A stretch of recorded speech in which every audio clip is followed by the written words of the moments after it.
Olá, queridos amigos, queridos irmãos que nos acompanham no 4º Congresso Espírita do Espiritismo.net. Nós vamos conversar agora com o Rafael Siqueira, que é um dos expositores desta edição de 2023. Meu querido, qual a contribuição da visão espírita para a religião e a fé nos dias de hoje?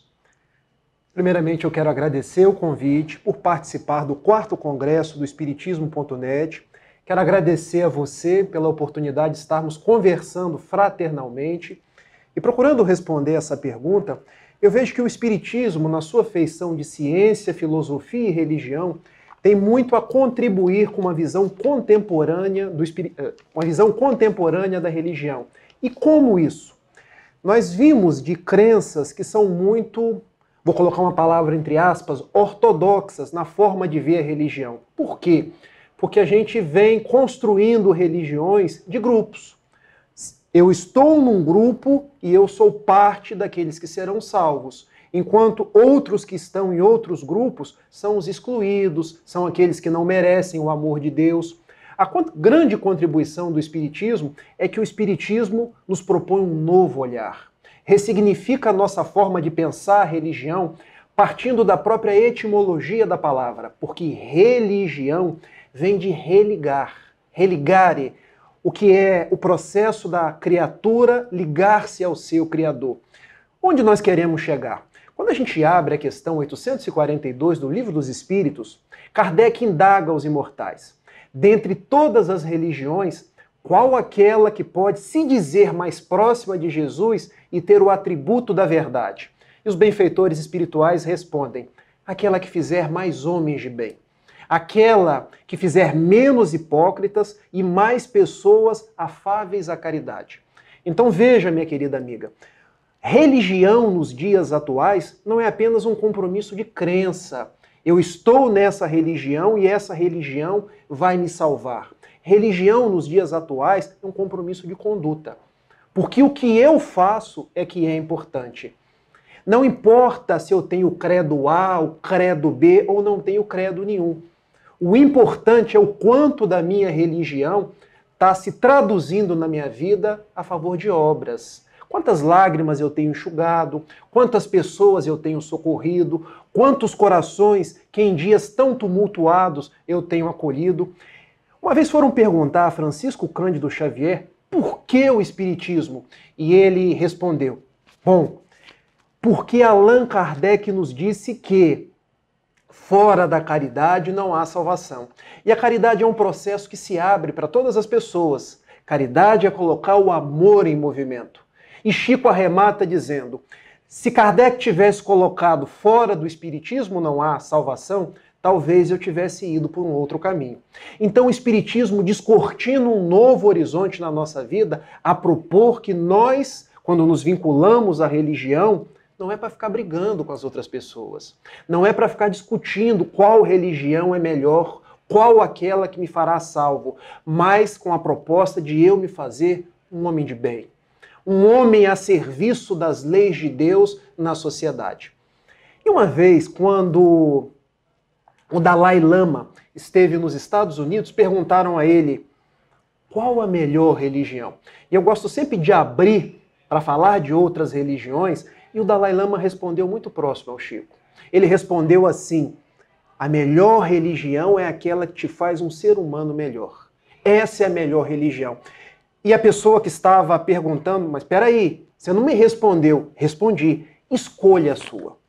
Veja aquela que melhor atende às suas necessidades e transforme-se em alguém que ama, alguém que serve a sua família, alguém que se transforma num homem de bem na sociedade, alguém que contribui para a paz.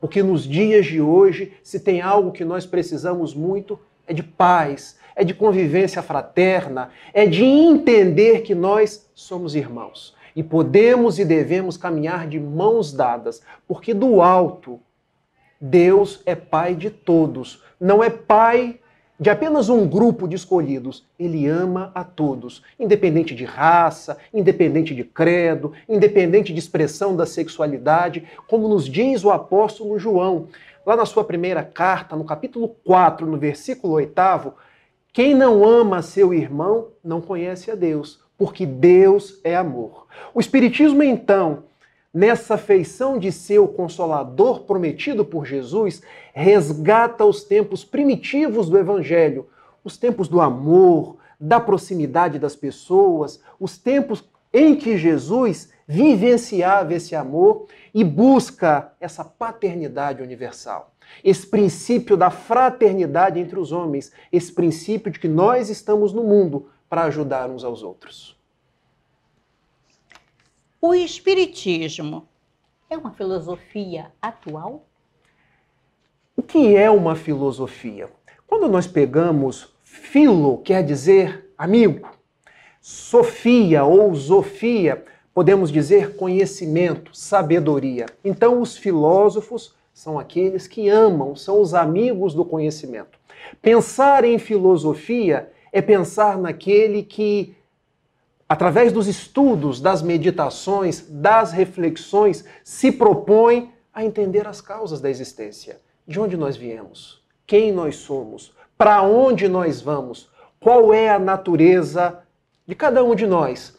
Porque eu aqui estou conversando com uma pessoa encarnada, eu estou vendo com os meus olhos físicos, mas eu sei que você não é apenas um corpo físico.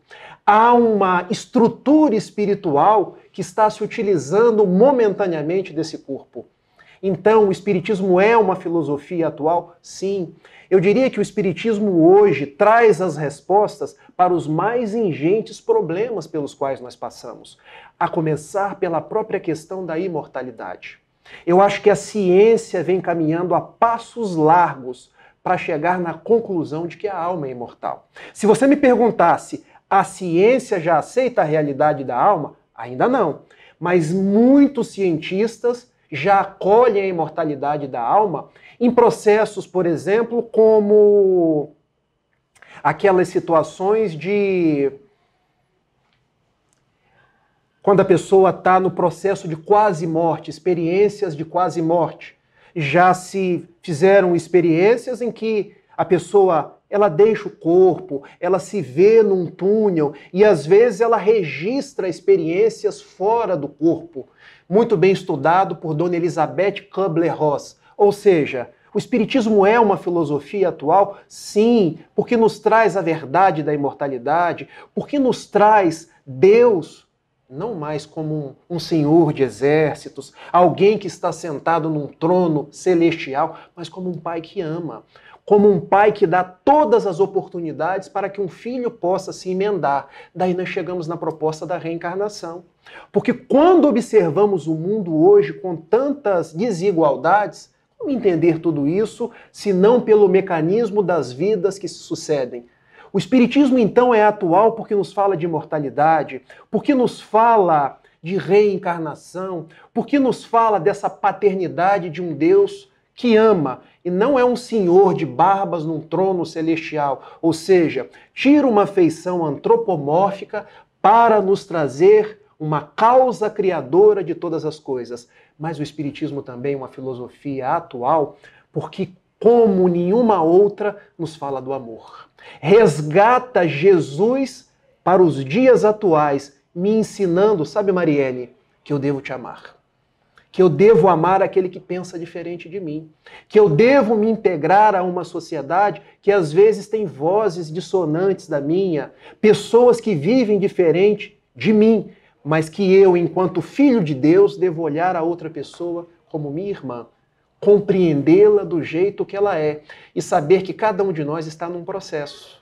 Eu devo respeitar o tempo das outras pessoas, entendendo que me tornar um homem de bem é saber que cada um está no seu melhor momento, está na sua melhor oportunidade.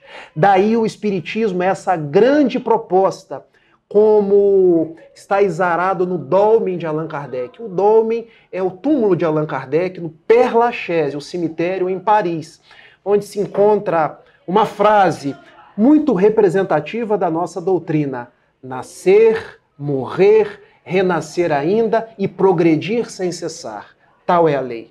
Por que o Espiritismo, então, é uma filosofia atual?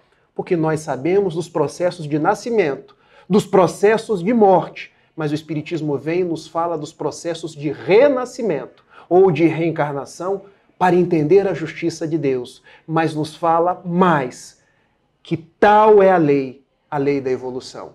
A lei de que eu posso ser hoje melhor do que ontem, que eu posso ser amanhã melhor do que hoje. Nós agradecemos ao nosso querido Rafael, que tão carinhosamente aceitou o nosso convite, e suas palavras finais para aqueles que estão nos acompanhando. Meus queridos amigos, eu quero falar de coração para coração com vocês. Sintam-se que eu estou olhando no olho de cada um de vocês. Esses são dias tumultuados, são dias em que muitas vezes as lágrimas rolam. Às vezes nos falta dinheiro para honrar as nossas contas, dificuldades na família, dificuldades sociais as mais diversas. O que eu tenho para deixar para vocês é uma mensagem de esperança. Porque às vezes me deparo com os mais variados cristãos, espíritas ou de qualquer outra denominação, e eu tenho percebido que as pessoas estão desanimadas, estão descrentes. Então, sempre que me pedem uma palavra, a minha palavra é de alento, é de ânimo, é de esperança, lembrando o próprio Evangelho de Jesus, quando em Mateus 11, de 28 a 30, o Mestre nos diz: vinde a mim, todos vós que vos encontrais cansados e sobrecarregados, que eu vos aliviarei. Tomai sobre vós o meu jugo e aprendei comigo, que sou manso e humilde de coração. E encontrarei alívio para vossas almas aflitas, porque o meu fardo é leve e o meu jugo é suave. Vamos caminhar todos na direção de Jesus? Vamos aproveitar que Jesus, que nos prometeu o Consolador prometido, as vozes do céu nos trouxeram, pela batuta de Allan Kardec, as mensagens dos mais variados espíritos para levantar o nosso ânimo, para nos trazer uma mensagem de esperança. E hoje nós estamos rogando mais uma vez: Jesus, esteja conosco. Abençoe a cada um de nós, nos dê força para seguir em frente e trabalhar pelo Evangelho e a favor da paz. Um beijo grande e que Jesus abençoe a todos. Tchau, tchau. Meu querido, muito obrigada. Que Deus te abençoe.